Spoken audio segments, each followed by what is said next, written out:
জায়গাটা খুব সুন্দর আমাদের এই বাড়িটা। হ্যালো বন্ধুরা, গুড মর্নিং। কেমন আছো সবাই? আশা করছি ভালো আছো, আমিও ভালো আছি। তো আমি ছাদে এসেছিলাম, কিছু কাজ ছিল, কিছু কাঠ নেওয়ার জন্য। তো আমার ছেলে ভিডিও করতে লেগে গেছে। তো এখানে দেখো, আজকে আমি এই হ্যাকটা ট্রাই করব। তো এইটা আমি অনেকবার ভিডিওতে দেখেছি, ঠিক আছে। তো আমি ভাবতাম ওটা এখন এডিট ফেডিট করে মনে হয় এগুলো সব করে, আমি বিশ্বাস করিনি। তো মামি আমাকে বলল, আমি তখন প্রচুর হাসছিলাম মামির কথা শুনে। মামি বলছিল যে আমি এরকমভাবে রান্না করি বৌমা, তুমিও রান্না করে দেখবা। তো আমার তখন খুব হাসি পাচ্ছিলো। আমি যে এটা আবার হয় নাকি, আমি ফোনে দেখি আমি হয়তো এডিট করে। তো দেখো এখানে আমি হাঁড়িতে ভালো করে তেল মাখাচ্ছি। একবার হয়নি, আমি ভাবছি হয়তো হাঁড়িটাই যাবে, আবার বেশি করে তেল দিচ্ছি। তোমার দাদাভাই তো আমার সাথে ইয়ার্কি মেরেই যাচ্ছে, তুমি আজকে আমার হাঁড়িটা শেষ করবা, এটা তো কিছু হবেও না, কিছু না। তো আজকে আমি সকালবেলায় দেখলাম আমার যা সেম একই প্লাস্টিক ওর ভেতরে দিয়ে রান্না করছিল। তো ভালো করে তেল দিই, ও আমাকে বলল যে দিদি তুমি এটা ট্রাই করো, হবে। তো দেখি, চলো আজকে ট্রাই করি হয় কি না। আমার এক্সপ্রেশন দেখে তোমরা বুঝতেই পারছো আমি কতটা এক্সাইটেড এটা করার জন্য। তো দেখো, তারপরে আমি প্লাস্টিকটা ঢুকাচ্ছিলাম, প্লাস্টিকটা আমি ঢুকাতে পারছিলাম না, তারপরে জোর করে নিয়ে ঢুকালাম। তো সত্যি আমার ভীষণ হাসি পাচ্ছিলো, আমি ভাবছিলাম যে আমি করতে পারবো কি না। তো দেখো আমি সত্যি এক্সাইটেড। আজকে ওকে দেখে, আমার যা রান্না করছিল ওকে দেখে আমার মনে পড়লো যে চলো আজকে একটা ট্রাই করি, দেখি হয় কি না। তো তোমরা কারা কারা এরকম ট্রাই করেছো আমাকে কমেন্ট করে জানিও, ঠিক আছে। তোমরা কি, আমি জানি অনেকে এটা ট্রাই করেছে, আমি এটা আজকে ফার্স্ট টাইম করছি, জানি না সত্যি এটা কার্যকর হবে কি না।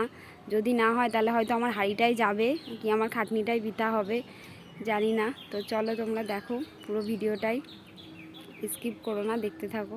তো আমি তো আমার ভালো করে প্ল্যাকেটটা তো জড়িয়ে তো দিচ্ছি, জানি না কি হবে, বুঝতেই পারছি না যে কি হবে, আদৌ এটা কোনো কাজ হবে কি হবে না। না হলে তো আমার হাঁড়ি মাছ দিয়েই হয়ে যাবে, জীবন শেষ। আমার ছেলে ওর বাবা আমার দিকে তাকিয়ে আছে যে আমি কি করছি, পাগল টাগল হয়ে গেছি নাকি আমি, সত্যি ও বুঝতে পারছিলাম না। আমার শাশুড়ি মা থাকলে বলতো তুই এটা করিস না, এটা হবে না। তো মামি আমাকে বলেছিল বৌমা তুমি একবার ট্রাই করবা, দেখবা, আমরা তো রোজই করছি। তো চলো দেখি আবার হয় কি না।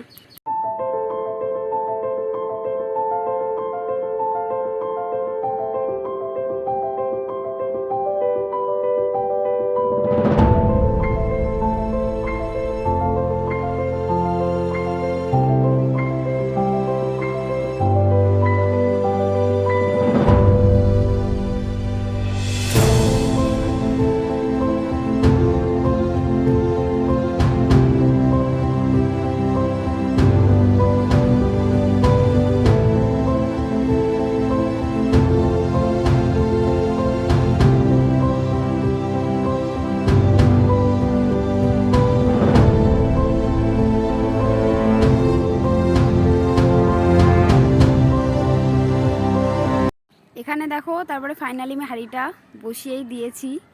তো আমার তো খুব ভয় করছিল যে হাঁড়িটা মনে হয় পুড়েই যাবে। তো খানিকটা প্লাস্টিকও সাইড দিয়ে একটু পুড়ে পুড়ে যাচ্ছিলো, আমার মনে হচ্ছিলো প্লাস্টিকটা পুড়ে হয়তো হাঁড়ির সাথে লেগে যাবে, আর মনে হয় আমি তুলতেই পারবো না। সত্যি খুব ভয়ে ভয়ে প্লাস্টিকটা বসেছি। তো দেখো কেমন প্লাস্টিকটা পুড়ে গেছে, গলে যাচ্ছে। তো তোমার দাদা তো বলছে যে তুমি কি করলে, দেখো এত জোরে আগুন জ্বলছে, কোনোদিন হয় এই প্লাস্টিক পুড়েই যাবে। আমারও একটু ভয়ই লাগছিলো, ভাবছিলাম সত্যি মনে হয় আমার এই হ্যাকটা মনে কোনো কাজেই লাগবে না, পুরো মনে হয় ফালতু, যে জোরে জ্বলছে পুড়েই যাবে। তারপরে আমি তো চাল তো ধুয়ে দিলাম, ভাবলাম যা হবে হবে, না একটু কষ্ট করে প্লাস্টিকটাই তুলবো, আর কি করব বুঝতে পারছিলাম না। তো বসিয়ে ফেলেছিলাম, আর কিছু করা যাবে না, সেই জন্য আমি ভাবলাম যে দেখি কি হয়, যা হবে হবে, একটা কিছু তো হবে, নাই পুড়বে নাই হবে, দেখি কি হয় শেষ পর্যন্ত। তোমরাও শেষ পর্যন্ত দেখতে থাকো কি হয়, ঠিক আছে। সত্যি আমি খুব বুঝতে পারছি না কি হবে। তারপর এখানে দেখো আমার ভাতটা প্রায় হয়ে এসেছে, এখন আমি ভাতটা নামাবো। তো 1 ঘন্টা তো ভাত হতে টাইমই লাগে, তো 1 ঘন্টা ধরে তো আমি উনুনেই জাল দিলাম। তোমরা আবার কেউ ভেবো না যে আমি হয়তো অন্য কোথাও থেকে গ্যাসে ট্যাসে করে এনে এখানে বসাচ্ছি, একদমই নয়। আমি পুরো ভাতটাই আমি উনুনেই করেছি। তো অনেক দিন পরে উনুনে রান্না করছিলাম, হাতে প্রচণ্ড তাপ লাগছিল, আমি ভাতটা নামাতে পারছিলাম না। তারপর আমি ওকে বলছি তুমি এত জোরে কেন জাল দিচ্ছ, একটু আস্তে জাল দাও, আমি নামাতে পারছি না। তারপরে একটু পরে ও একটু আস্তে খড়িগুলো বের করে নিল, তারপরে আমি ভাতটা নামালাম। আমি এখনও পর্যন্ত হাঁড়িটায় বারবার দেখে যাচ্ছি যে কি হলো, আদৌ কি হলো কি না। দেখো ভাতটা আমি উপর দিচ্ছি, পুরো পেছনে তো পুরো কালো হয়ে গেছে। আমি ভাবছি মানে হাঁড়িটাই কালি হয়ে গেছে। দেখা যাক কতদূর কি হয়। তো আমার হাতে প্রচণ্ড তাপ লাগছিলো, সেজন্য আমি বারবার ফু দিচ্ছি।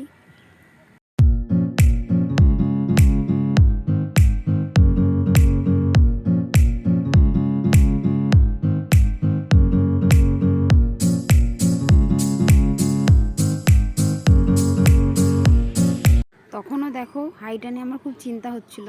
তারপরে ফাইনালি আমি ভাতটা ঢেলে এটাকেও খুলছি, দেখছি যে কি হলো, এটা কাজ হলো কি হলো না।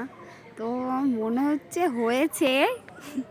আমি তো দেখে অবাক যে সত্যি একটা সত্যিই কাজে লেগেছে। দেখো হাঁড়িতে একটুও কালো হয়নি, সত্যি আমি খুব খুশি এই একটা ট্রাই করে।